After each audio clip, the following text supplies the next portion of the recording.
Nano urea का सही प्रयोग नहीं करने के कारण किसानों को इसका लाभ नहीं मिल पा रहा है। नैनो यूरिया नैनो टेक्नोलॉजी के द्वारा बनाया गया दुनिया का पहला फर्टिलाइजर है जो कि फसलों में नाइट्रोजन की आपूर्ति करता है। ये भारत में इफको के द्वारा बनाया गया है। इफको एक मल्टी स्टेट कोऑपरेटिव सोसाइटी है। इफको का दावा है कि 500 ml नैनो यूरिया की एक बोतल एक बोरी यूरिया के बराबर लाभ देती है, जो सही भी है। लेकिन किसान इस नैनो यूरिया से नाखुश नजर आ रहे हैं। तो आखिर वे कौन सी सावधानियां हैं जिन्हें नैनो यूरिया स्प्रे के समय ध्यान में रखनी चाहिए, और नैनो यूरिया की कितनी मात्रा काम में लेनी चाहिए, और नैनो यूरिया का स्प्रे कब व फसल की कौन सी अवस्था में करना चाहिए। तो हम इन सभी सवालों के जवाब इस वीडियो में जानेंगे। नैनो यूरिया स्प्रे के समय रखी जाने वाली सावधानियां।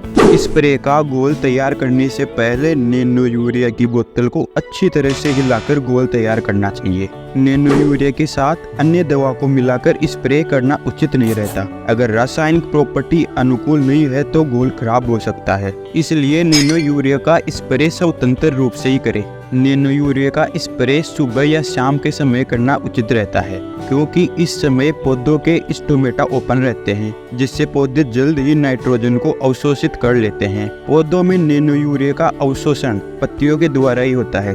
इसलिए नैनो यूरिया का स्प्रे कभी भी फव्वारा सिस्टम, मिनी फव्वारा या ड्रिप के साथ नहीं करना चाहिए, क्योंकि इसकी वजह से नैनो यूरिया पौधों की पत्तियों पर नहीं ठहर पाता और पूरा वेस्ट हो जाता है। बरसात के दिनों में नैनो यूरिया के स्प्रे के बाद कम से कम 4 से 5 घंटे बरसात नहीं होनी चाहिए, ताकि पत्तियों के द्वारा नाइट्रोजन का अवशोषण कर लिया जाए। नैनो यूरिया की डोज ml नैनो यूरिया प्रति लीटर पानी में मिलाकर घोल तैयार करें और 1 एकड़ के लिए 125 लीटर घोल का स्प्रे करें। ज्यादा नाइट्रोजन चाहने वाली फसलें जैसे जौ, गेहूं, धान, मक्का, बाजरा, गन्ना, फल व सब्जियों में 4 ml नैनो यूरिया प्रति लीटर काम में ले, और कम नाइट्रोजन चाहने वाली फसलों में 2 ml प्रति लीटर नैनो यूरिया काफी होता है। नैनो यूरिया का प्रयोग फसल में कब व कौन सी अवस्था में करें, यह एक महत्वपूर्ण बिंदु है। सामान्यतः नैनो यूरिया का प्रयोग फसल में 2 बार किया जाता है। खेत की जुताई के समय नैनो यूरिया का प्रयोग करना नहीं होता है। जुताई के समय बैग वाले फर्टिलाइजर का प्रयोग किया जाता है। खड़ी फसल में जब यूरिया का इस्तेमाल किया जाता है तब यूरिया के स्थान पर नैनो यूरिया का स्प्रे करना होता है। नैनो यूरिया का पहला स्प्रे अंकुरन के 30 से 35 दिन बाद करना चाहिए। अगर आप नर्सरी तैयार करते हो तो रोपाई के 20 से 25 दिन बाद नैनो यूरिया का पहला स्प्रे करना होता है, तथा पहले स्प्रे के 20 से 25 दिन बाद दूसरा स्प्रे करें। दूसरा स्प्रे फ्लावरिंग स्टेज से पहले